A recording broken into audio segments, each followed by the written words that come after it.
run out. They got a lot of transition.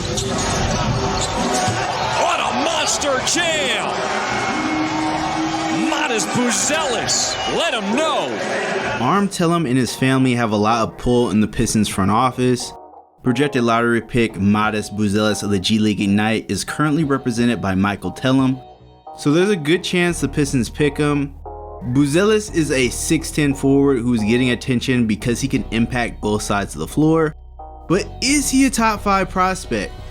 Today we'll break down Matas Buzelis' game and see if he fits with the Detroit Pistons.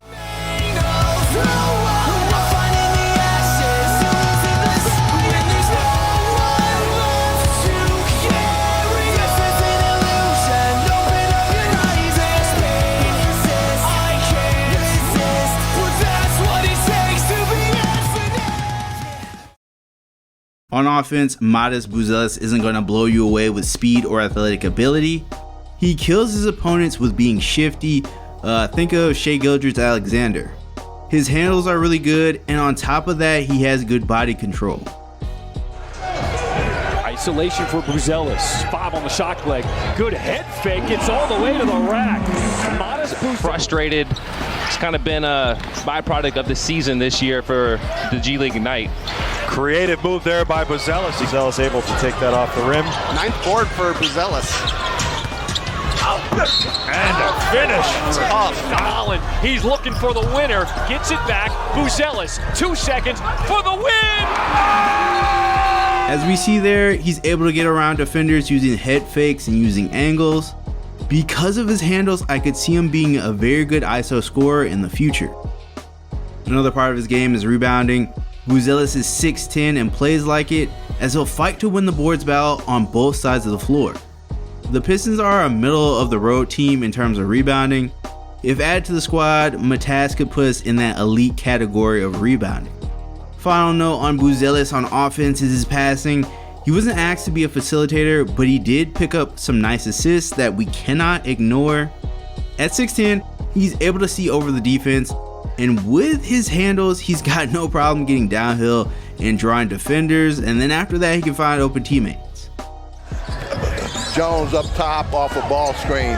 What a pass by Buzelis as Almanza throws it down. Clock is ticking. You're going to have to get hot from 3 or start getting to the line here. Frazier, you can say, I saw Ron Holland in his pro debut. Throwing it up, Babacar Sané. He's still got those bungees. Matas can be a player who can initiate the offense. If he's asked to do this more, this part of his game will come naturally as he has great handles. Now on to defense, where Matas is elite. Everyone in the G League seemed to be caught off guard with his ability to send shots to the shadow realm. His post-up situations. Stanley Johnson on the penetration. Get that out of here. Buzelis with the block. Now here comes Coupette. James again, he's working the offensive glass just like... Harrison swatted away by Buzelis. His 4th block tonight. In this draft, Matas is clearly the best shot blocker at the forward position. At the free throw line, Matas Buzelis is below average at about 68% from the stripe. Unfortunately, this will be the trend for the rest of the video. With Matas, his shooting overall isn't very good, and it really shows at the line. Despite him having nice touch on his Dirk fadeaways, it's not translating at the stripe. The Detroit Pistons will need to develop one part of Matas' game, and that's his 3-point shooting. He struggles from beyond the arc, which isn't ideal as the Pistons desperately need more shooters on the squad. So if he's added to this core, he'll be another non-shooter that we put around Cade Cunningham, which isn't ideal. Having 3 was already too much, as we've seen this season. Off the court, Matas Buzelis comes from a basketball family. Both his parents played basketball in Lithuania. They eventually came to the United States and had Matas. So like Jaden Ivey, basketball is in his blood.